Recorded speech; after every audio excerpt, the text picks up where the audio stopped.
Well, welcome, ladies and gentlemen, to episode 2 of the Shithousery podcast. I am your host, Reginald Rito, and I am hosted by my guys, Kyle Foster and Ben Bethune. How you boys doing today? Doing swell. You know, the Queen being dead, I think it's what a few of our squads really needed to rest. Yeah. I mean, it's absolutely what my team needed. Yeah, that's Chelsea needed it. Tottenham maybe didn't need it. Maybe needs to play another match. Is that your excuse for today's loss? No. Look, I'm going to still use it as an excuse so that we didn't have to play Man City on Saturday. So I still understand why. It's a blessing in disguise. She just blessed Tottenham. Next thing you're going to know is Aston Villa gets a whole bunch of points. Sends us the ultimate prayer. Oh, my God. All right. Isn't Prince Harry the president of the FA? I think I know he hands out the FA Cup. Yeah, if they hand it out to the president. Then yeah, I'm pretty sure he abdicated that role. Oh yeah. When he left, he did give up. So I'm assuming is he an Arsenal or a Aston Villa fan? I would say he's an Aston Villa fan. I would not know. William is. I got him all messed up. It's okay. Well, McQueen's a West Ham fan. Well, was a West Ham fan. Okay, next. Okay, yeah. I think it's time to move on. Amazing start. This is not after the amazing start. This is not an Irish podcast. So we're going to start off with the Champions League results of last week because we were going to cover it, but unfortunately we postponed one day and then we had another Champions League week. So we're going to start off with the abysmal starts from Liverpool, Chelsea, and Juventus. Kyle, would you care to talk about the Chelsea match? Do you want me to go first or last? No, you're going first. You're talking about Chelsea Zagreb. Chelsea, Dynamo Zagreb, the team from Croatia. Aside from Croatia being number one on my bucket list of where I want to travel, it is a terrible country to play football in. Aside when they're playing Chelsea, Arsenal, and Tottenham because they beat all of us. But I've had a week to assess this game, and I was calling my dad. I was texting Reggie during the game, and I was just like, "What the hell is going on?" They were playing the game, not even sprinting. They were walking. It was just so lackadaisical. It was I said in the last podcast, I had backed Tuchel. I love Tuchel. I mean, we all back Tuchel. We're getting to that later. Yeah. But, it's just the one thing we saw since his appointment 2 years ago, a year and a half ago, is that Tuchel cannot play against low blocks. If you park the bus and you put 8 players in the box, knock the ball forward, and play on the counter, we are susceptible to that. When you play a back three, inherently you'll be susceptible to that. And what do you know? Chelsea's just one of those games where they miss a chance early, and then after that, they're like, well, shit, we didn't score that chance. We're not going to score the rest of the game. Mm-hmm. And then you see Zagreb counter, ball in the striker, just turns into Fofana. It's a 2-on-1, beats Fofana, and it's a 1-on-1 with Kepa. Kepa had a great game. He made some amazing saves, but Chelsea just played terribly. There's no other way of putting it. Tuchel got everything wrong with that game. On the sideline, he looked like he didn't even want to be there. We're used to a Tuchel who is getting up, being animated, coaching. It looked like he just lost all passion in that game. So I mean this with with zero to no bias. Do you think Tuchel started to lose the locker room or the trust of the owner first? I'd say it's the owner. A bit of both. No, because if we're reading the Ronaldo situation for me would say the owner because that was way at the beginning. I don't want to get into too much of Thomas Tuchel right now because I know that we're going to talk about that down the road. Yeah, but it's a bit of both. You see how Tuchel misused Loftus-Cheek. I mean, Ruben Loftus-Cheek, when he's healthy, I think he's a damn good central midfielder. You saw what he did 2 years ago. He was making everyone under Maurizio Sarri, him and Eden Hazard on the left side. Mhm. and then he tore his ACL in a friendly game before the Europa League final.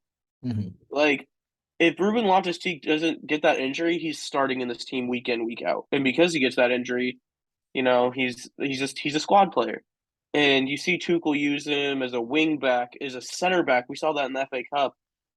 Just all over the place. And a guy like that who's meant to play in a midfield three, you're gonna get pissed off. And you see Christian Pulisic, he should be a left winger, and you see him being played at every position but left wing. And I get we didn't necessarily play wingers in that system, but you see him play left wing back, right wing back, false nine, and you just see all these players who he misused. We good? Yeah. And we just see all these players that he misused, and I want to say to the players that were starting week in, week out, your Mason Mounts, your Kai Havertz's, N'Golo Kante's, Thiago Silva's, that's the players that I think always trusted him. But I think the players that on the outside didn't necessarily you lost the faith pretty quickly because you weren't getting played no matter what you did. Mhm. But I'm not, I don't. I've been talking for a little too long, in my opinion. I don't want to talk too much about Tuchel until a little bit later. But it's Yeah, just okay. the Zagreb game.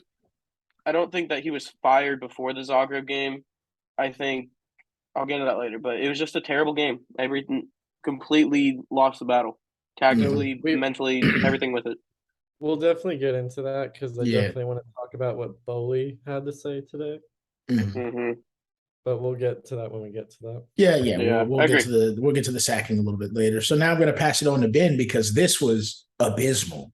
This was I mean- atrocious. Ben texted me right after this, after I posted my Richarlison glory photo, and he's like, "I'm gonna vomit."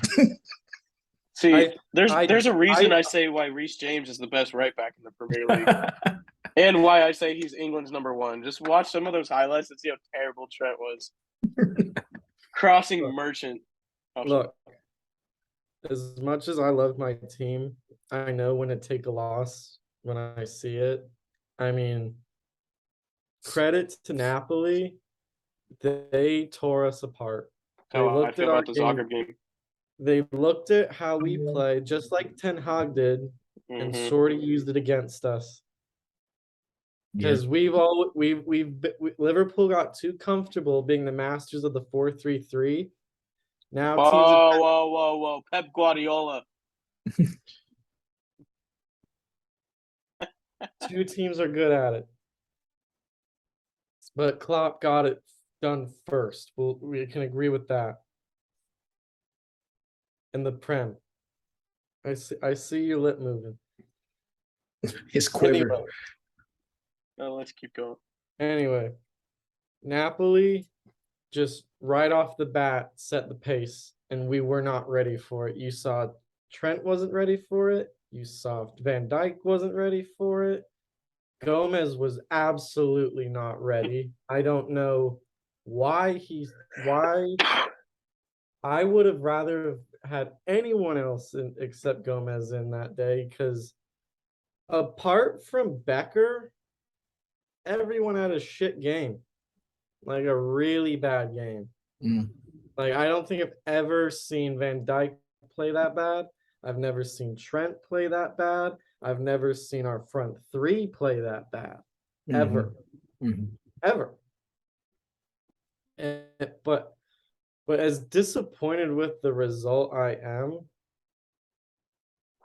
the teams like the Big Six need a slice of humble pie once in a while because just to show them like, hey, while your system's good, it has flaws. So now it gives Liverpool the chance to be like, look, you know what? We may need to reinvent it with these new players coming in. They're not the same. They may be similar, but it's time to build a new puzzle. So I guess I'll take agree. the Tottenham game, and I do agree with Ben's take on Liverpool's poor performance. But Tottenham had the exact opposite. Tottenham, despite not playing football for the first 60 minutes, all of a sudden turned it on. Richarlison put in 2 complete headers off of crosses and honestly put on a masterclass in what it means to be a true attacker. Honestly, we could take Kane out, start Richarlison, and just play Kulusevski and Son on either side. Because Richarlison, I think, is going to be the best player of the UCL this year. And despite what just happened, is going to be the leader in goals. Marseille, Okay. look, credit to We're- Marseille for playing well for the first 60 minutes. That was great. But Conte had to actually turn it on. Now, from the previous game, which Kyle will probably bring up the scores of this week's Champions League, we should be able to turn it on a little bit earlier or just not give out in the 90th minute. Before the blasphemy you just said about Richarlison, I'm just gonna let you have your 60 seconds of fame there. But yeah, no. Let me have my remember, you did lose to Zagreb. You lost to Zagreb and you lost like Snap. Kyle, just let him have it. Kyle, like just what let Ben him said, have it. I'll admit when my team plays like shit. Look, this week, whenever you talk about this week's upcoming scores, I'm going to say the same thing. We needed our slice of humble pie. We've been dominating the Premier League so far, killing the Champions League after 1 week. We needed a little slice of humble pie. Now, we included the bottom game, Paris versus Juventus, simply because I needed to fill in the fourth spot because 3 would have looked asymmetrical. So we won't really talk about it. But we will talk about the greatness of Kylian Mbappe. Huh? Would you call Juventus's performance against PSG poor, or was it just yes? Yeah. Did you watch the last 20 minutes? I didn't. I was in class. I will say I was in class. Dude, they had no. I don't know if it was width or they were too narrow. It was one of the two. But it was just like you need a goal and you're that late into a game. They had Press the right FIFA all settings. your guys forward. And all they had forward was Weston McKennie and Dusan Vlahovic. I love Dusan Vlahovic. That dude scores goals for fun. But he's not gonna do it by himself. Juventus, I used to like Max Allegri, but I don't think Max Allegri is the guy for that team. I think Juventus's legacy is more or less what I'm trying to get at. It's getting a little tattered of getting good players and making them bad. I mean, Vlahovic isn't gonna flop there, but he's already shown he can be really good. But I don't think Allegri is the guy. I think honestly, Thomas Tuchel would be a very good fit for Juventus. His football philosophy would be very well in Italy. And the Champions League, and maybe he won a Champions League, but I think Allegri could be on the hot seat if he doesn't perform in the Champions League because he's gonna probably win Serie A. You know what I mean? Yeah. Well, maybe Roma might give him a run with Mourinho. Maybe, but I don't think Mourinho is there where he's challenging for Italy yet. I think he's still challenging for top 4 and to make a run in the Europa League. I think he's more focused on domestic or international more than domestic. So going into this week's run of Champions League game, starting off, Sporting Lisbon 2-0 over Tottenham Hotspur. Before we go this, I didn't even realize there was Champions League on today. So I'm not going to be talking about games, but I'll just say this, Kyle. The score was 0-0 at 89. At 89.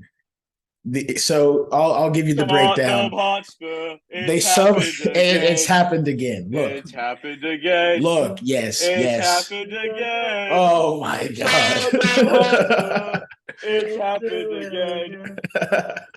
Look, I don't know what happened. Like Lloris decided to forget everything he knew about keeping at the 90th minute and just let one pass him by, and then they subbed on a new guy. In the 93rd minute, they scored another one. So honestly, I'm not mad at Spurs. I'm mad that like we gave up and it's 2 points. But like you're 0-0 for the entire game. So neither of you were good enough to win this game. That's how I felt about the Chelsea Spurs game. I'm not mad, but it's the last second goal that got me pissed off. Look, I think you still tell me about the Kulusevski hair pull down, which I think honestly fair game. Just cut your hair. No. But that's beside the point. Oh yeah, my fault. Not Kulusevski, Cucurella. My fault. If your hair is touching your name, that's fair game. Yeah, because look, in the NFL, if they pull your hair, it's part of the jersey. This isn't the NFL. No, it's still football though. No, it's still football. This isn't like the All-Star game scenario. And then just clear fairness. The other game of importance, because I didn't see the Liverpool score. I'm just gonna go through I'm gonna go through scored in the 90th minute. Oh, okay. I'm gonna go through all the scores real quick, then we can comment on them. Yeah. So like I said, Sporting 2-0 over Tottenham. Whoever the heck Poulsen is, they got shut out 2-0 to Inter. They're set up to Liver- lose. Liverpool 2-1 to Ajax. Mhm.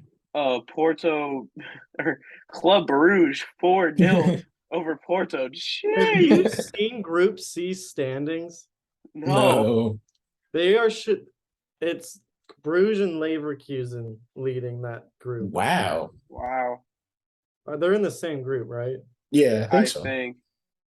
I don't know all the groups Double off the top of check my me. head. Yeah, me neither. I actually pull that up and I'll go through the scores, okay? hmm Yeah, you can go through scores. I'll pull it up. So Club Bruges, the team from Belgium, 4-0 over Porto. Then Bayern 2-0 over Barcelona. Leverkusen 2-0 over Atletico Madrid. And Eintracht Frankfurt 1-0 over Marseille. hmm Like I said, I forgot there's Champions League on today Yeah. because Chelsea play tomorrow, and I'm more or less more worried. Not worried, but excited, cautiously excited about Potter's first game. So I kind of didn't realize there was Champions League on today. But if Mhm. I had to pick one out, I really want to go back and watch the Leverkusen highlights. I mean, it's rare to see Atletico Madrid get shut out. Well, So- if we're looking at Group B, Yeah. we got Club Bruges, Atletico, Leverkusen, and Porto. Who would you think would be top two in that group right now? I'd say Leverkusen Atletico and Porto. That's what I'd say I would say Leverkusen before and the Atletico. games. The logic, right? Well, we Before got the Club games. Bruges with 6 points, Leverkusen at second with 3, Atletico with 3, and Porto with 0. Who started for Leverkusen? I don't know if Hudson-Odoi played. He did. Mm. Good for him. Good old Callum Hudson-Odoi. That's great. Like the possibility of seeing Atletico or Porto out this early is pretty shocking. It is. I've As always a been on the Griezmann one fan, foot. I'm hurt. Like those are 6 points missed. Dude, it's always comes with a thing. Like, is Diego Simeone, is he ever out of his way out of Atletico? Because like No, because every time he does a poor performance and like it's kind of like when Sir Alex Ferguson was like a game away from getting fired, he'll have that one great performance. Yep, Mhm. I agree. Yeah, I think he'll be there forever. Imagine if Ferguson lost the game that saved his job. How Yeah. different the Premier League would be. Yeah, you're not wrong. Yeah. I think Atletico Madrid, I'm not comparing them to like a team that should be winning a Champions League. I know Yeah. we can go back about Mhm. like 7-8 years now when they were in the final. Then They're they were- kind of in that they're kind of in that realm where it's like in the Juventus realm where it's like, you're gonna do well in La Liga. It's time to start focusing on the Champions League, and it's just they can't get it done. Yeah. Well, they've how long has Diego Simeone been at the helm? Forever, as long as I've watched. Yeah.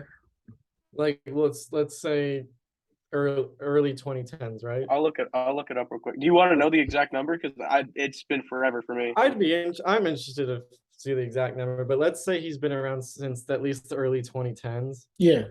That's the same philosophy of football going on for now 12 years, Yeah. and he doesn't switch. He's been there since 2011. Yeah. So right at So we're talking 11 years. years of the same formula that inconsistently works between the years because everyone else kind of adapts and changes. He doesn't. Well, It's he did. Every change. season is a touch and go with his tactics. Well, no, he did change. He changed his 4-4-2. He's now playing like a 3-5-2 now. He's playing with a back three. And is it working? It depends on the game. Well, you see, yeah. So you see, I'm I think playing he's into saying, exactly what you're saying. yeah. I think But he's saying the rigidity. I'm saying he has changed his tactics though. But not in the direction Atletico wants them to go. Or a successful I agree with direction. Yeah, no, you're right. Like teams like Sevilla, Valencia, and Real Sociedad should not be above Atletico going for the title. Mm. No, not at all. Yeah. Yeah, Sevilla maybe. So you can argue Sevilla. Arguably Sevilla, Real Sociedad are starting to earn their keep. They just They're really sold East. They just investing in sold their Isak academy. though. They just sold Isak, so you can argue that they And shouldn't they're even be gonna, there. but they got way more money for Isak than they should have. And I if they're don't. smart, they'll I'm an invest Alexander it. Isak fan. I've been a big believer in Alexander Would you Isak. pay 30? 30? I would pay more than 30. They paid 60 Ooh. million. If you could get him at 17, would you pay 17? Like if Yes. say that again. If you could Like get 17 years No, old. no, no, no, no, no. Wait, what do you look? No, I'm I'll let saying if you can pick up Isak for 17 million, $1 million. Yeah. why would you go spend more? No, they spent 60 million on Isak.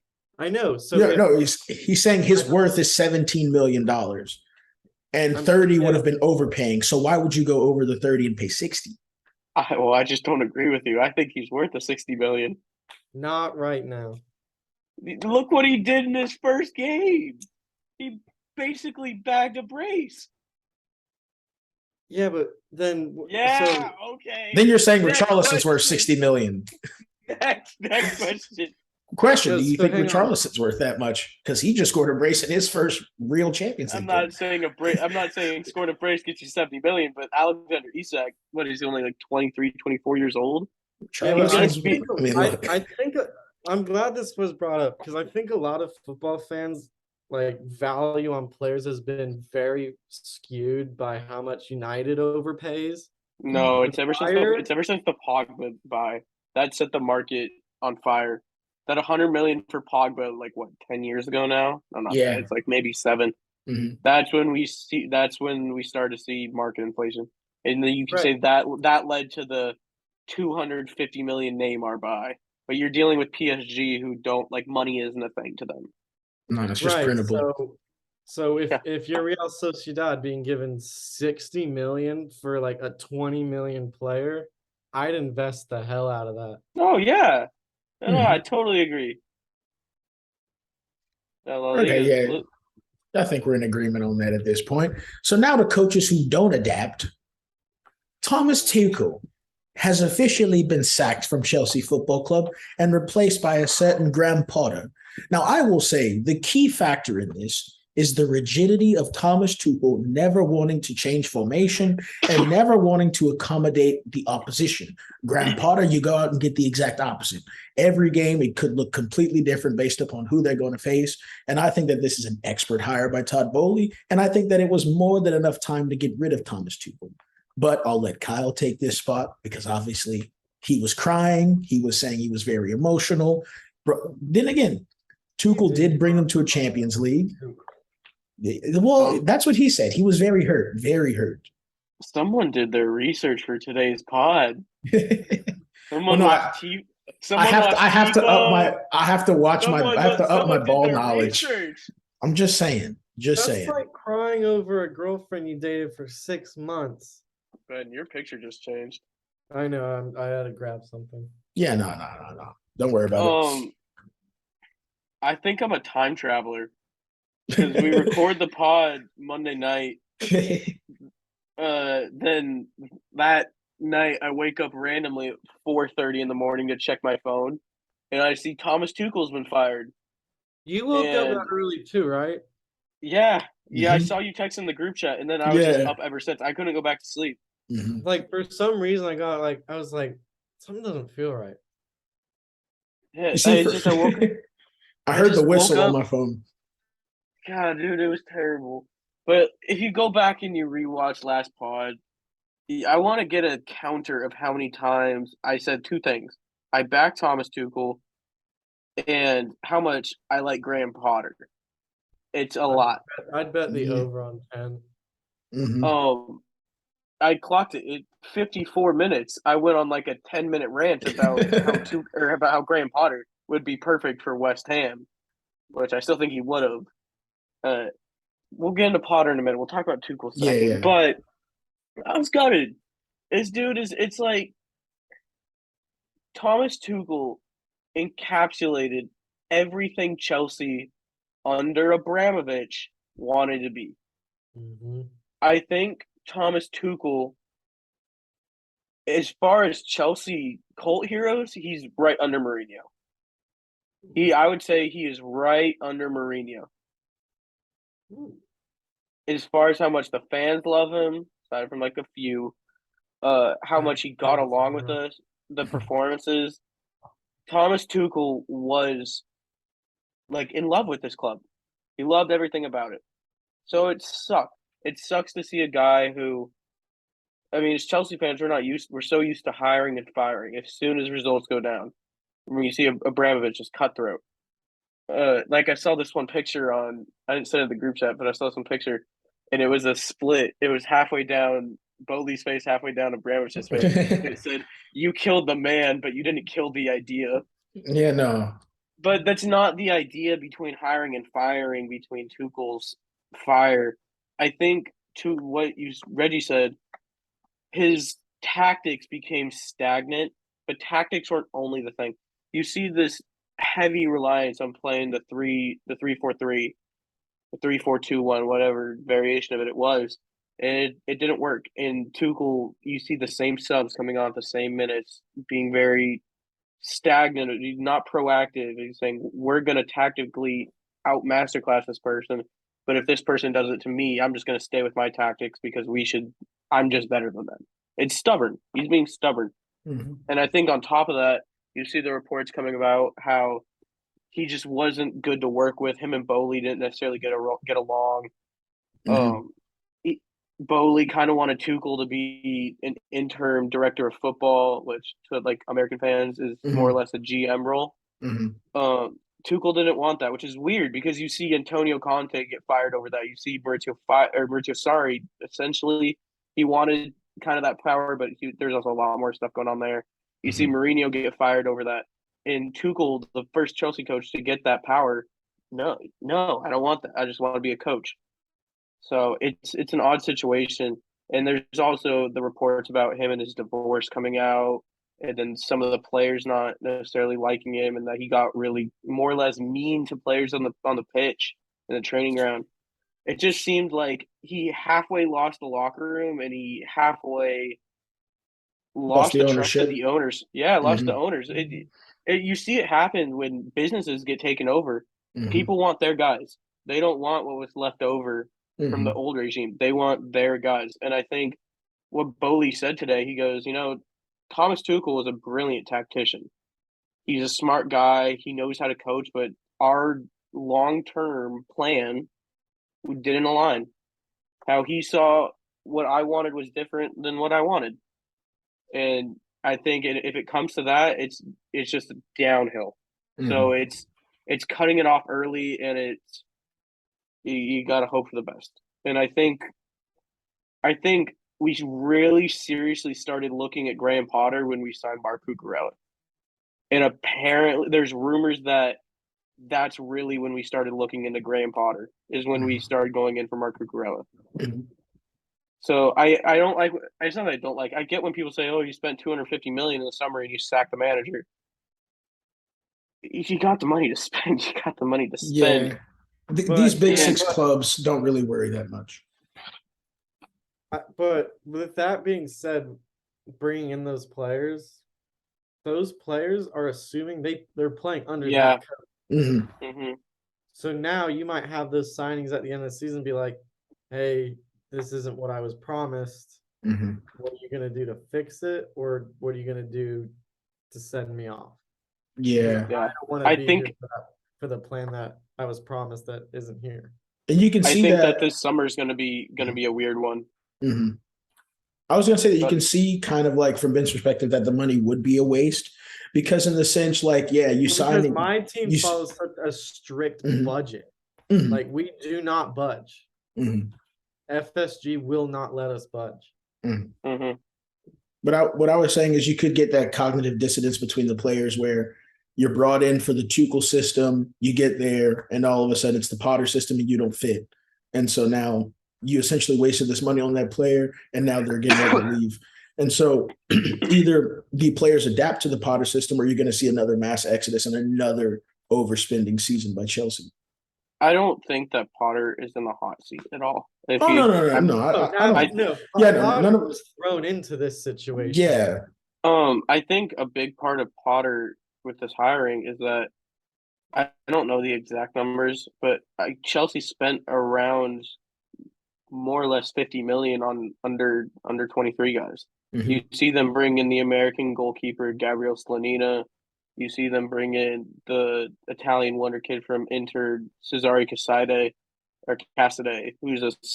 he's a box to box 8, but some people compare him to Rodri. Some people want him to play a little more further forward. You see them bring in one of the best English talents in Karne Chukwuemeka, who he should be unreal for England going forward. You see them bring in youth player after youth player after youth player. And they're still even linked with I don't know if you guys know him. His name is Endrick. He plays for Palmeiras in Brazil. He's 16 right now, but he's already being linked for like $50 million moves he couldn't even play for 2 years because he's 16. Mhm. And apparently we're close to signing him. Mhm. And I think Tuchel, one thing that Bowley is really stressing is that Cobham, no matter which fan you say this, produces some of the best talent in England. Mhm. Chelsea's youth system, you could argue, is a top youth system in the world with I the would players argue they that. produce. Mhm. I would And- argue that because Frank Lampard showed that. Yeah. When Mhm. you had And that transfer window ban and all you had was your 23s, you went very far in a lot of stuff. Mhm. yeah. And you see, I don't think Tuchel is down for playing the youth. I mean, Mhm. Ben, do you remember when Billy Gilmore absolutely did in Liverpool and he was getting compared to the likes of Xavi? And then you see Billy Gilmore get loaned out and then maybe play one game under Tuchel. Mhm. I think he didn't have the idea for the youth going forward. And it sucks for Tuchel because I think Tuchel is now going to be labeled as a short-term fix-it manager. Ah. That's why I say for a team like Juventus, he'd be perfect because Thomas Tuchel does not want to worry about the long term. He Mhm. just wants to get his guys and he wants to win. He Mhm. wants to win trophies. Quote, he wants to build a team that no one wants to play. That Mhm. is a ballsy quote to say. Yeah, especially after just getting sacked. So Yeah, and you look at where he's been. He follows the same plan as Klopp. Mine's to Dortmund. Okay. At Dortmund, he falls out with the owners, gets sacked. He goes to PSG, which is a bad move for any coach in all honesty right now. yeah. But he If after you're 2 a seasons, coach and for whatever reason you found our podcast, do not go to PSG. yeah. You just so happen to listen to Look at how miserable Pochettino is in all his media photos. First of all, He did Pochettino not control that locker room at all. Poch would be perfect for Brighton. I want to say that later. Mhm. Well, I Perfect mean, for look, Brighton. the next segment was going to be where does Tuchel go from here, and so we can also suggest Let landing me spots. finish what I was saying real quick. Okay, yeah, sure. You see Tuchel go from Dortmund then to PSG, and he falls out with the owners, and they sack him. And then you see Tuchel go from PSG to Chelsea, and it's like everything's perfect, and then it's not. The first 50 games, I have not seen a Chelsea that dominant since the first season of Antonio Conte. Mhm. And he's just not conceding goals, but scoring goals, and it's just you see this fire in this team to win. And then those last 50 games, it's just something was gone. And I think after the start to the season, it's like if Abramovich was there, we would already know he would be gone. So it's like we already knew in the back of our minds, like it just felt like something bad was happening. And I feel like if you go back and watch the last podcast, you can see it in my body language. I just felt like I don't know if Tuchel is going to be the guy. And I think that's hard for us as fans to realize because as fans, we love him. He embodied everything as a fan we wanted. But I think him and Bowley on the business level of it, in my opinion, long term, for the most part, always trumps short term. I really think we should pay attention to this sacking because this sacking felt very American to me. Yeah. I hate that argument though. But like, hear me out. He's used to working with like the Dodgers. I'm not sure if he's part of the Lakers as well. Those are two teams that have High turnovers. no remorse when letting someone go. Yeah, but Dave Roberts has been there the entire time he's been a co-owner of the Dodgers. I'm not saying like players, other staff, like yeah. It's very American to sack with zero warning. Same thing as like the Russian oligarchs. It's almost the same way. But I mean, that just comes from being cutthroat businessmen who may not have like the same heart and passion for a sport as someone who like if Kyle were to run a team, he'd probably let it play out a lot longer than. I'd at least given him to the World Cup. Yeah, you see. Whereas like other people are like, look, I have money to spend and I can buy whoever I want. Let's cut it right now and get who I want. And apparently one of the big reasons was that England was going to fire Southgate and Potter was going to be the New England manager. Mm. That was a big reason too. Love that one. I would have loved it too. Yeah. All right. Anyone else want to chip in on Thomas Yeah, Tuchel? Ben has anything about Thomas? Like, I'm just very worried on how much of an influence Bowley's going to have on the Premier League. He's been in charge for what, a month, and he's already talking about an all-star game. Mm-hmm. That would be so good, though. There's no reason why there shouldn't be that. Yes, there is. I like that, though. If you introduce an all-star game, you got to get rid of a cup. Yeah. Not necessarily. It's one game. There's going to have to be a stoppage of play for a week. Mm-hmm. You have to get all the players to come into one location. It's another excuse for a player to get hurt. I mean, but you already unless you do it like the NFL, where like no one really plays, and then it's just a wasted game. Yeah, I mean, you could do it at the end. You could do it at the end of the year. I think it would be a cool idea. He's trying to Americanize a European sport that will refuse to become Americanized. I mean, well, you already see Tony Cruz coming out and saying the Super League is going to happen all over again. That's the epitome of Americanizing a European sport. Just consolidating everyone into one massive group. Let's take the 5 best teams across every league and throw them in one Super League. And Tony Cruz said that's happening again. It's inevitable. I think it's happening again. In 10 years, the Super League will be a thing. I don't think it will. I do. It would sell so much. Money trumps all. Yeah, look, it would sell so much. But 2 years ago when this came up, everyone threw up like it's not about the money. And all of our teams signed on to it. Money. And all of our teams signed on to it. Because my owners are American, your owners were Russian, Tottenham just loves to follow along. Look, you got to understand, being at the bottom of the 6, we just love to be included. It's kind of like we'll take because that gave you constant European competition. Yeah. That's the thing is this. That's why you and Arsenal were on board on it. Yeah, but the other thing is there's an argument for it and against it. I'd say the argument for the Super League is obviously the marketability, having FC Barcelona play is just Liverpool. The Premier League with no relegation. No, there would be relegation. No, there'd be relegation, and so teams would fall in and out of it. Then what's that? That defeats the purpose of the Super League. If you think constant teams in that can't get relegated. Oh, but these teams are not so good. You can get there's no strict equal fairness to it. My main reason for not supporting the Super League is the fact of since you're constantly playing the best all the time, the attrition of being hurt so much. Players would be getting hurt more often. Either players would be getting hurt more often or they're not going to be playing at all. And so if you don't have those buffer games in between. Like Luton Town. It would kill a club like Luton Town. Yeah. The pyramid scheme would die. Yeah. All right, but we're not talking about too many lower league teams in the country to kill it.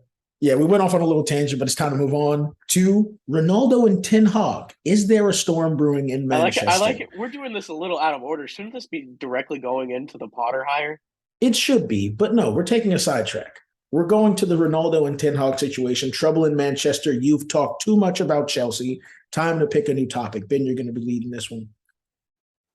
Yeah, Ten Hag has really impressed me, and that hurts to say as a Liverpool fan. He got everything right. He's a legit hire. He said, "I'm going to press the highest pressing team." Yeah, and he beat us at our own game very well. Mm-hmm. I'll admit it. Just on its face value, Ten Hag got it right. And how did he get it right? He properly identified who was the problem. Mhm. When I every don't other know coach about was that. afraid to do There's it. a disagreement? Who I is don't the know if problem? I don't know if it's Maguire and Ronaldo. It's Ronaldo Maguire. have been the biggest problems. I don't know if Ronaldo was per se the problem. I think his ego may have been a Ronaldo problem. causes issues in the locker. Maguire causes issues on the pitch. Answer me this, no context. Would you rather have Cristiano Ronaldo play striker or Christian Eriksen play false nine?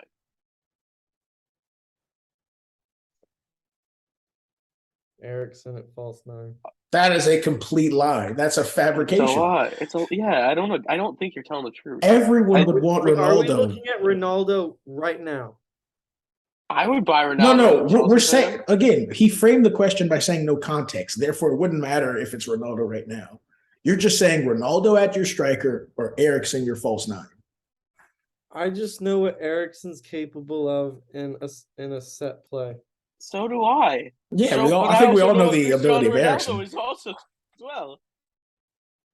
This is the thing. I think this is a big reason why Tuchel didn't want Ronaldo is because Ronaldo's about Ronaldo. Ronaldo Mhm. wants Champions League football. He wants to score goals. He doesn't Mhm. want to score goals for the team. He wants to score goals for himself. Mhm.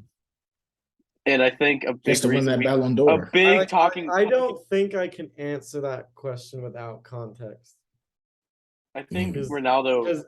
Because Ronaldo's attitude comes into everything. Eriksen, I 100% believes wants to play more than he does, and given that he almost died, Mhm. Yeah, he did almost. Die. Yeah. like someone who should be dead. If that defib team didn't get out there, he's a Yeah. dead man. Yeah. We're looking at Man literally left his heart out on the pitch. yeah. Yeah, exactly. I'd rather have that kind of dedication than what I know Ronaldo's capable. I'll take passion over talent. So why not? So why not playing him at 8 instead of McTominay? Would you rather play McTominay or Christian Eriksen? I don't know McTominay too well. He's terrible. Look up I know he's Mick. not great, Look up the Mick Fred compilations. McTominay and Fred. I worst. refuse to watch United highlights. That's why I'm not. Oh So no, well they're not. versed They're with not. They're not McTominay highlights. and They're They're not lowlights. high. They're shacked to the lowlights. fools. Their bar is low, so we're gonna call them highlights. I just. It's the I've been bloopers. in air. I'm gonna go ahead and give my 2 cents on this. Yeah. Unless you have some more stuff to say, Ben. His 2 cents are more stuff? really $4. Wait, Ben, do you have anything else to say? I just want to finish with saying I think Ten Hag has figured out who his team should be. And don't be surprised if Ronaldo doesn't get a lot of minutes. Oh, I agree. Agree completely with what you're saying. Mm-hmm. Now, Like, Kyle, you can go on your rant. If you're a United fan, don't get pissed. Because Ten Hag will stick to the plan that keeps his job. No player is bigger than the club. I will agree with that statement. And without him, Manchester has actually been performing very well. Yeah, but you can't make the argument per se because you haven't seen Ronaldo play in the team. With under 10 on the team. No, I'm saying under 10 Hogs starting game in, game out. He has not started. Mm-hmm. This is my thing with I really like Eric Ten Hag. Mm-hmm. Come from I know coaching trees aren't necessarily a thing in football. They're a big thing in college football. Mm-hmm. Eric Ten Hag is under the Pep Guardiola coaching tree. See him go to Ajax, go on those magical runs, produce players like Frankie de Jong, Matthias de Ligt, Nicolas Tagliafico, Van de Beek, even though he's been pretty bad since going to United. David Neres, he just didn't make his move. Hakim Ziyech at Ajax was amazing. Like, this guy knows how to make a player. Mm-hmm. He knows how to coach. As a Liverpool fan, and you guys as Big Six fans should also be a little nervous because we know that Ten Hag can get invested into an academy and produce top tier players, we know what United historically is capable of in the academy. If those two link up, we're in trouble. Yeah. The I resurgence mean, of United. it's the same thing with Chelsea's academy. I think Tottenham have the best academy in the truly Premier feel League. like United is like a kraken in the water waiting to get out. Oh, I agree. I was very, as a neutral fan, I was very excited seeing Ten Hag going to Manchester United, because when we go to the Graham Potter situation, I'll say there's always that one coach we look at like, okay, this is the next guy to get a big signing. I think first it was or not big signing, like get their big move. First it was Ten Hag when he went on those Champions League runs. We're like, okay, where's this guy going to go next? He ends up going to well, for the last one to move per se, but he goes to United. After that, we see Julian Nagelsmann. He's RB Leipzig and completely turns around that team.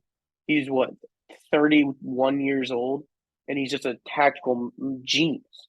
And he gets his move to Bayern Munich, and now it's Graham Potter, and he gets his move to Chelsea. So I was very happy with Ten Hag going to Man United.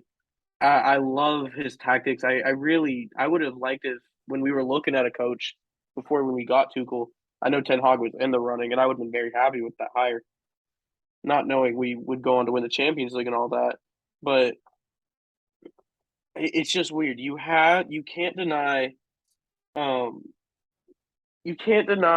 Ronaldo. You can't deny his greatness. Mhm. I think he makes any team better, but with that, you have to come with an ego. But I think that's with any good player. Mhm. And then we could see that be playing out with PSG the same way, where you could have too many superstars in the room, and sometimes it doesn't work. It just so happens that in PSG everyone can score, so it kind of and you're also in Liga where you're not really facing top tier talent every week as opposed to Manchester. But with Ten Hag to me kind of reminds me a bit of Potter in the sense that they're adaptable and they're willing to make those decisions of pulling people out. And I know you can attest to that more. Yeah. But I think Ronaldo moves in. I think he moves in January. Okay. Ooh. Where do you think he goes? I think Todd Bowley. I think a big part of his plan was he wanted Ronaldo for the marketing capability. And Tuchel didn't want him. I think there's gonna be a big chance you see Cristiano Ronaldo in a Chelsea jersey in January. Will that destroy or Potter's formula? I can't say until I've seen a few games. Well, also, do you think that would go against the Potter formula? Because Ronaldo, definitely. Okay. I mean, 100%. You see this guy. He goes, "I want to build a selfless team who, more or less, if you break it down, who all love each other, who all want to play for each other." He wants the poster boy football. Everyone's part of the team. Everyone does this. Yeah. You see this guy. I'm gonna have a hot take, and you guys may gasp or agree. I think Ronaldo's time in Europe is done. I don't think it's done. I think where's he going to go? The MLS? If we look at the top quality Champions League teams, they don't need him. Where can he go where there isn't someone already established and won't create a problem? AC Milan.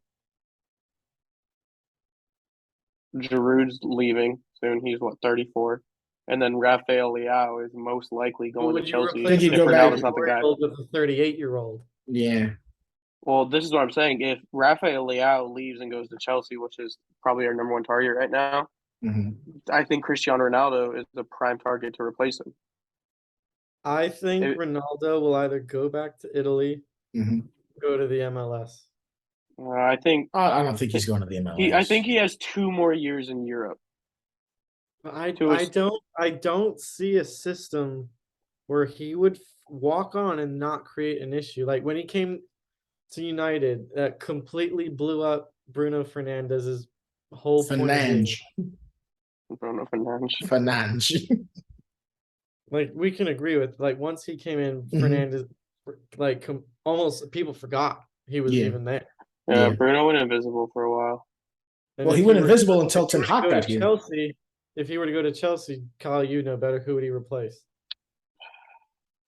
I can't say until I see Potter's formation. Well, right now, would you say Kai Havertz? Right now, where would you? No, he who wouldn't would you play. replace him with? It comes down to where Sterling plays in the team. Because if we play the 3-4-2-1, or if we play a 3-5-2, plays 3-5-2, he's playing striker. Or if he plays 3-5, regardless if he's playing striker. But he takes out Havertz. He can take out. I don't know. That's what I'm saying. I don't know who he fits in. So you're saying completely. So you're saying he would take out a player or two that you had recently splashed cash on, who isn't working out. Which means that you'd probably lose them in the next transfer cycle. This is the thing. With Thus Kai wasting Havertz. that $2 million you spent. That's the point I'm trying to make. He's cycling back to the old Chelsea system argument. he walks into where he doesn't create a problem. Well, I don't think that's necessarily creating a problem. I think that's going to a team that you're going to a position where you don't like the But Chelsea can afford to buy a big bullet like that. Other teams cannot or will not. You want to hear a hot take that I was just think like an intrusive thought?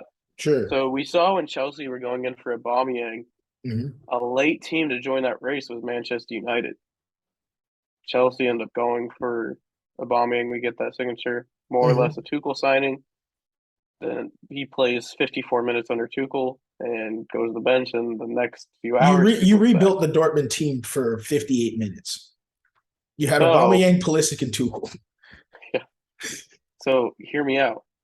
What if there's in the back of like in some rumors and stuff, Bowley's talking to, that's not Scott Woodward, it's Eddie Woodward.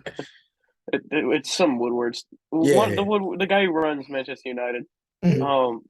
What if they have like a little gentleman's agreement going on that you see a Aubameyang Ronaldo swap deal, more or less, not swap with cash in January. Do you get what I'm saying? This question still becomes: what is Potter going to use him for? I don't know. Right. Like at the end of the day, you're going to have to sub out someone who you spent money on if he's going to go to Chelsea. Look, either way, if he goes to Chelsea, you're going to end up losing somebody. And it's probably not just a swap deal with Aubameyang. You're going to be losing more than Aubameyang. So your net utility is worse off with that deal. You'd probably have to sack off in Armando Broja, who's a Cobham guy, 18 years old. He played he played at Southampton last year. Mm-hmm. He's kind of a Diego Costa clone. Like we as Chelsea fans really have some belief in Armando Broja. Mm-hmm. He just signed a new 6-year contract though, so I don't know if that'd be it. I'm not the biggest fan of Christian Pulisic at Chelsea. Mm-hmm. I would be fine with him going, but I don't see the only place I see Ronaldo fitting in is Italy. Okay. And so specifically Milan. I will gladly take AC Milan off your hands. I would let him go. He just doesn't. Klopp would love to get him because you guys snubbed him from us. Yeah. Mm-hmm. Like I have a Pulisic jersey. As an American, I respect what he does for my country. I think Bully's using him as a marketing scheme. Yeah, he is. He denied his move. He had a loan move to Man United. This dude is on every Volkswagen commercial now. So I know Bully's using him as a marketing scheme. It's way too obvious. Well, I mean, single-handedly, Pulisic and Leeds are the only American representatives in the Premier League and in football in general. And West McKennie. Mm-hmm. And on to another player in team's drama. Frenkie de Jong and Barcelona have another set of issues that Kyle wanted to bring up too. So is Frenkie de Jong being paid to ride the bench for Barca? And where could he go after this if he doesn't want to stay in Barca? To answer that last question, it was very public how much Chelsea wanted him. Look, every segment cannot be about Chelsea. Can we pick other teams? Listen, I think that was very much a Tuchel signing, and I don't think that will be the case under Graham Potter. Okay. Let me finish. We've seen that. Okay. But it wouldn't have made sense in my opinion because Mateo Kovacic and Frenkie de Jong are the same player. They're deep. They're not deep lying playmakers, but they're deep lying 6'8" who progress the ball forward, who can dribble through anyone. Sure. who don't really have they have offense, but they don't. That's not their game. Okay. Frankie De Jong's situation is kind of odd. You see him owed $13 million in deferred payments that was paid under who was it? Was it Laporta? Was that their last guy, or is Laporta their newest guy? Or no, under Bartomeu. Bartomeu was the guy who signed with that contract. Now they're saying it's fraudulent, and they don't owe him any of the money. As much as it'd be lovely to live in Catalonia and Barcelona, It's beautiful. him and his wife must love it there. Look, As a pure career standpoint, I couldn't stand. Imagine being told, with me, everything is bottom line numbers. mhm, Show me what the bottom line is. mhm. Okay. If you say, "Here's your $6 million," you go, "Oh shit, that's $6 million." Oh yeah, but you're supposed to be owed $13 million on top of that. Where's my other? Some people are like, "Oh, you're making $6 million a year. You should be happy." Yeah, but I'm also owed $13 million on top of that. Yeah. Okay, just replace million with dollars. Oh, I was promised $16. It's the $30. You gave me $16. What the fuck? Double. That's Like, double. any other business, an employee would be like, "What the hell is going on?" Everyone's Yeah. entitled to their wages. So I don't know what's going on. If I'm him, I don't smell know a what. scandal. Yeah, That's why it's Frankie v. Barca. I don't know what team he fits into though. I don't He would think be. we have to get into Yeah, what too much team- to where he's leaving because I think he's going to be sitting here for a minute. I mean, we all know how publicly Man United wants, but he rejected Man United time in, time out. Mhm. And then I know there were some Liverpool rumors, but Barcelona also admitted that was fake news. But I think he would actually be very good at Liverpool. He would be at the right price. Yeah, but like if I'm a Liverpool fan, I would also want I'd want Jude Bellingham. Oh, I think after our I think recent spell of games, like because looking at how we played versus Napoli without Thiago versus playing against Ajax with Thiago, night and day on the attack. mhm. So this is showing FSG, hey, you know what? We may have to look at our older players like Milner, like of that caliber. Like, do they play a lot? Are they old? I honestly see Milner switching to a coaching position at Liverpool, maybe to help guide Gerard when he comes in. Just to Oh, be that. you think Klopp's gonna get the sack? No, Caught you. hang on. But I think it's always been assumed that the successor to Klopp has always been Gerard. Mhm. I personally think it should be Pep Linders. I don't even know who that is. I can't comment on that. That's our assistant coach. That's Klopp's Okay. second man. Mhm. Because I mean, if you look it's at still the same Liverpool's ideas. history, our greatest run was when our coach's second hand was when the second hand became the manager, and it was a repeated process. You had Hiring Shanky within. to Paisley to the next guy, and it was what 20 years of excellence. Because while they changed managers and tactics, the the methods, the morals, and the formula stayed the same. Yeah. I mean, hiring within is always a good tactic, regardless of what sport it is. Yeah. Keeps the continuity between the teams. I think as someone who saw my favorite team hire their club legend be their coach, it's an odd situation. It's For the touch and fans, go. It because is for the hard for a fans, player you to will become a never great want to see them manager. leave. Mhm. But they get that cushion because of what they did for the club, Mhm. and they get that pulling power because of the player they were.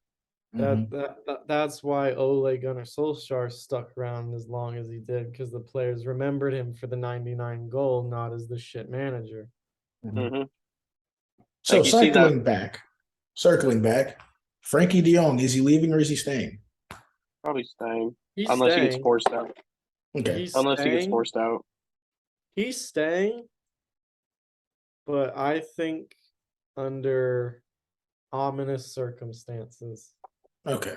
there is a curtain over the Camp Nou that no one can look into. Yeah, Barca is a very secretive organization as a whole. Well, They don't show their I mean, taxes. They spend on debt. Just Yeah, thinking they on do an spend debt. economics level, It doesn't make sense how their business Like, runs.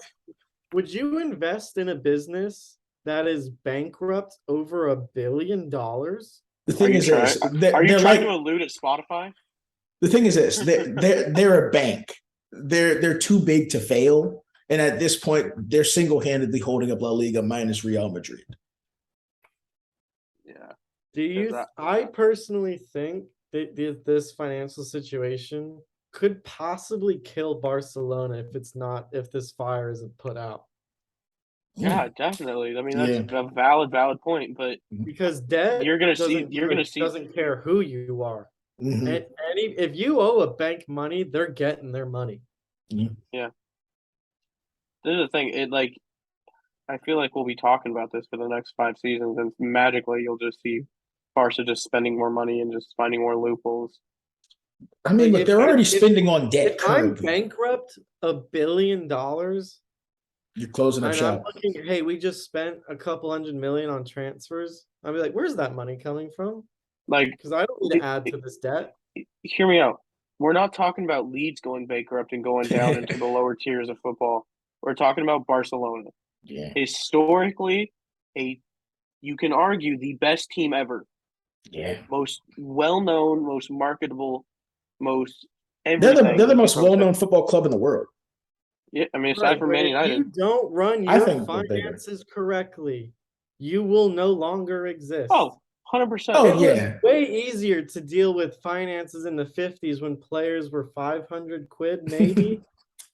A few pence. Now we're talking millions upon billions of dollars. The evolution of sport. Yeah, it's an odd situation. I don't. You can make arguments for every situation. The thing is, until we have a source on the inside, we can't. We're never gonna get. We can only speculate. I don't think there's gonna be any Barca whistleblowers because they're all dead. Because that's how Barca literally operates like the mafia. It's just such an odd situation. I think there's going to be a Barca gate within the next 5 years. The Frankie gate. I agree. Mm-hmm. I just don't get why Frankie's like, yeah, I'll stay. I love it here. When their bank records become public, people are going to look at it. Oh, yeah, for sure. Yeah. For sure. So cycling to the next segment. This is a new segment, our standouts of the week. Obviously, this is from the previous week because we forgot about this Champions League run. Ben, would you like to start off talking about Monsieur Richarlison? No. I have my wastebasket here if I need to vomit. Sure. Credit where credit's due. He did bag the brace at home in his first Champions League game. It was a very special moment for him, especially when he went to his dad. Mm-hmm. As a neutral fan, it's a good feel-good moment. As a human being, I'm happy for him. Mm-hmm. As a football fan, I fucking hate him. Okay. And I understand where that sentiment can come from because Richarlison can be a little bit edgy. But he's Brazilian and played for Everton. That's all.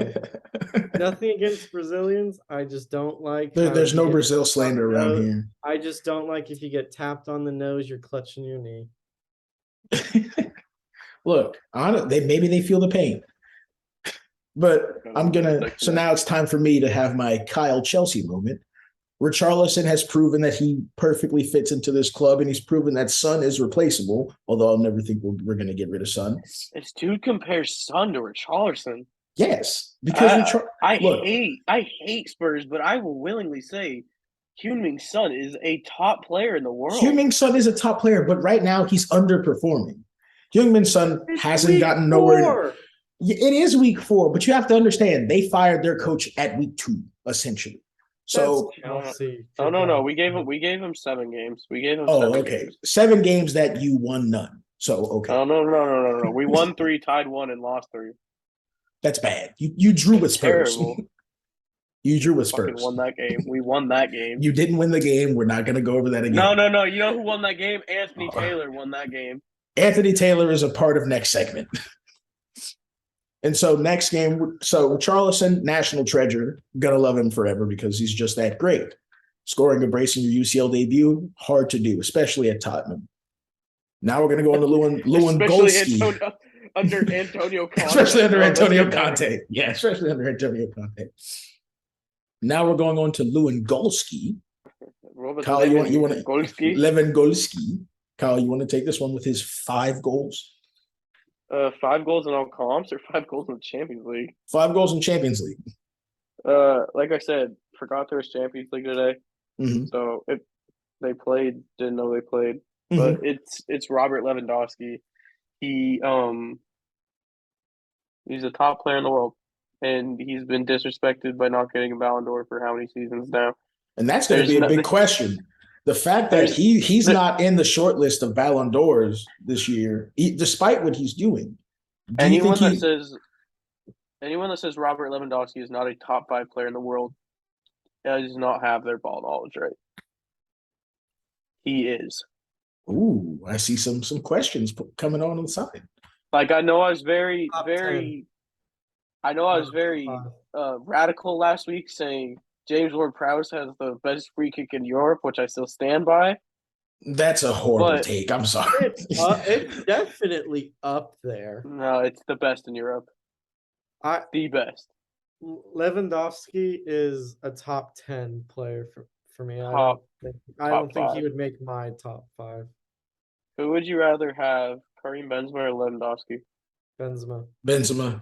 Right now, I think I'd have Benzema, but historically, I'd have Lewandowski. Oh my God, this man! I know I said right now, but like, do you get what I'm saying? I would take, even if we're going historically, then we're just getting a better Benzema. Yeah. No, I think Benzema got better as he got older. Because once again, the problem left him of Ronaldo. Proving your point, right, Ben? I don't know. I'd still take Benzema. Dude, Benzema under Ronaldo and Zidane was getting links to Arsenal. How many times was Benzema close to signing for Arsenal? But he never did. So many. But he never did. If we're going to if, buts, whens, and maybes. Yeah. If was a skiff, we'd all go sailing, mate. So it didn't happen. But I mean, like if we're just looking at how they ended up in their careers, their current form too. I would take Benzema because of the caliber of games he's played in, like El Clasico, Super Clásicos, Champions League. I would take Lewandowski has won the Champions over League a player. twice. But we could also say, like, I would rather take Benzema over a player who's in a league where goals are fluent. Yeah, the German league plays no defense. Yeah, we have shit on Bundesliga. Before Chelsea comes to Chelsea, scored what, 6? Hey, Timo Werner. The only good Bundesliga transfer is Erling Haaland. The only good Bundesliga transfer. Thiago Alcantara is a close second. Let me say, Timo Werner, scorer of big goals, not scorer of many goals. Did you just want to take a shot at Timo Werner unnecessarily? I love Timo Werner. He was at the Chelsea Spurs game. Did you see that? Yeah. He was sitting in the press box of the Chelsea Spurs game 5 days after he got transferred to Leipzig. Yeah, and then he scored 3 goals for Leipzig. He is quite frankly still a Chelsea fan at heart. I love Timo Werner. I will always like him. It just didn't work out.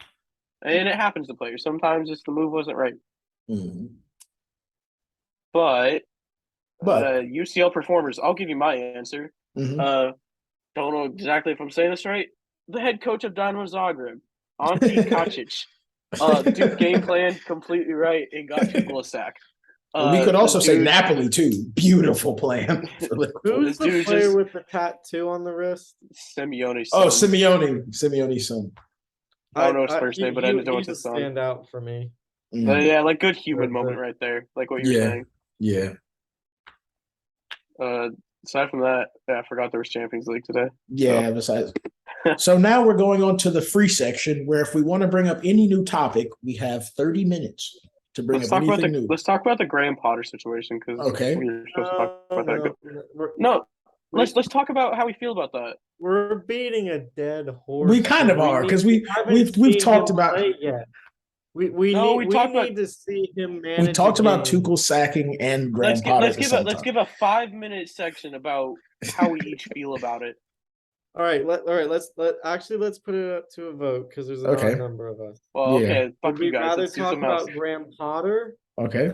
or the new offside ball coming to the league next year? I haven't heard about that, but I think Explain we it can all to us. agree Maybe we need to be informed about Right, the offside ball. So in the World Cup, they're introducing an offside sensor in the ball to make it easily more identifiable if the side ref gets it wrong or VAR gets it wrong. And the Premier League is thinking about introducing this into their games next year. Mm-hmm.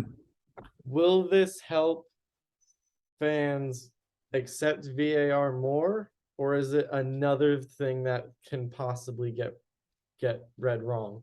Ooh, I can answer this perfectly. Mm.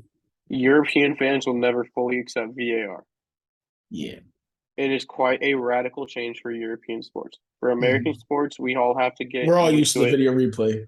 And that's what I think. Us as American fans, we can understand VAR. Mm-hmm. To European fans, especially in England, it has been historically bad. Mm. Not even as a neutral fan, as a fan of the sport. Like looking back, going back a couple weeks ago with Anthony Taylor and the West Ham Newcastle game, that was dreadful. Mm. Dude, I think the Mendy goal, the Jared Bowen or Maxim Cornet goal should have been a West Ham goal. Mm-hmm. But we're just talking about clear and obvious error there. We're talking about not being offsides. Mm-hmm. I don't know. I think it's something you're going to have to try regardless of the situation. But do you think adding too much technology, does it make it, like we said earlier, does it make it too Americanized? Like, does it Americanize the game even more? No, I don't think that's a question. I mean, yes, technically yes, but like I think that's something you just have to. The sport will forever evolve, regardless of who's playing it, where it's playing. Sport will always evolve. Mm-hmm. If you're not adapting, you're not surviving. Mm-hmm. Ooh, speaking of Thomas Tuchel not adapting, not surviving. Poignant. Exactly. Yeah, exactly. But it's something I think, I have another question. It works. If it doesn't work, it's VAR. It doesn't work. Yeah. I agree with that. Why not? And also, it's up to the discretion of a person. But with the offside ball, if there's electronic issues now with that, is that going to drastically change people's perception of just all electronics as a whole within the game? Ask it again. So, you know how electrical systems are usually like prone to messing up, like sensors won't work or things like that of that nature.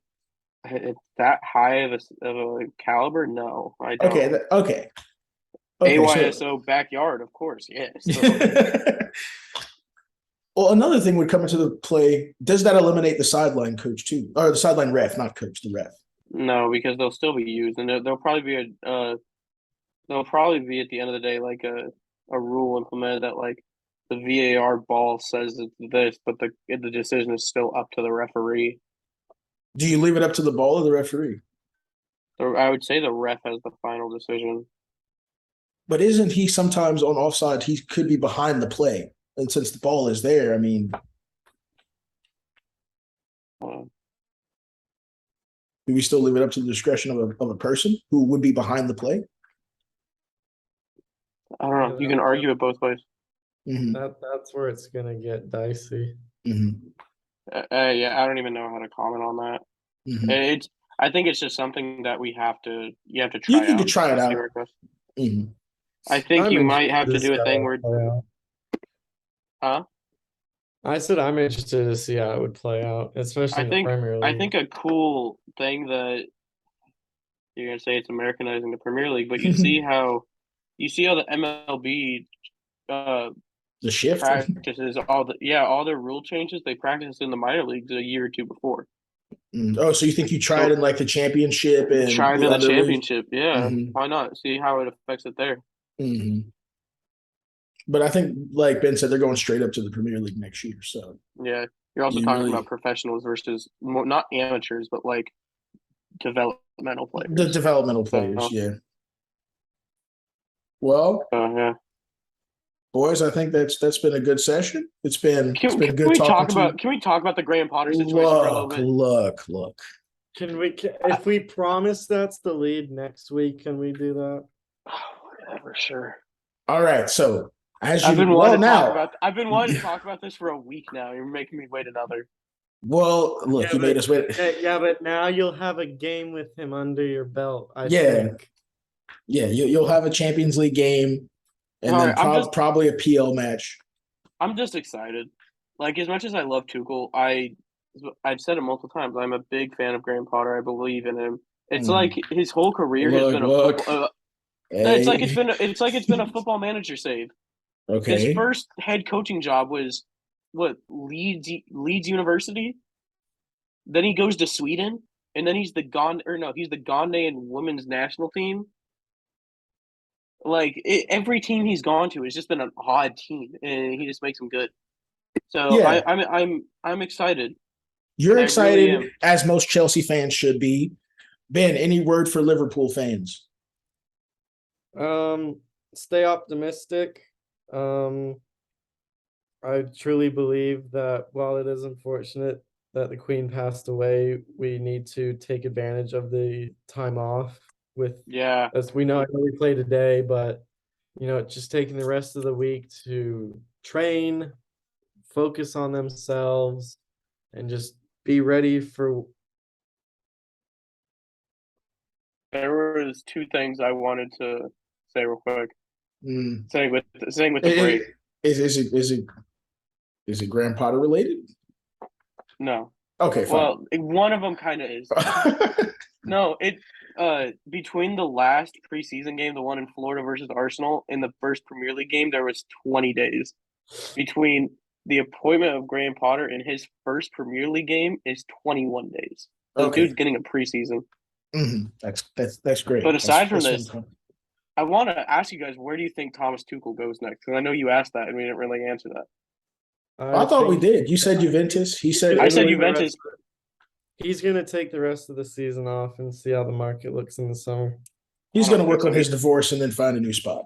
So no, he needs to get his personal life. Yeah, he has to get his house in order. He's going to be the next Liverpool coach. Imagine you just swap one German for another. You're going to see Trent playing at right wing back. Klopp has the backing of our managers. He said that. Yeah, Tuchel also said he has the backing of the managers, and look where that. No, but the thing is this: look, whatever LeBron says, you can trust.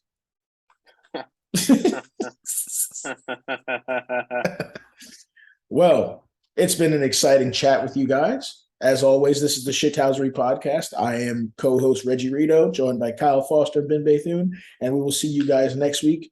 Top of the order will be Graham Potter because this man cannot contain himself. So peace out, y'all.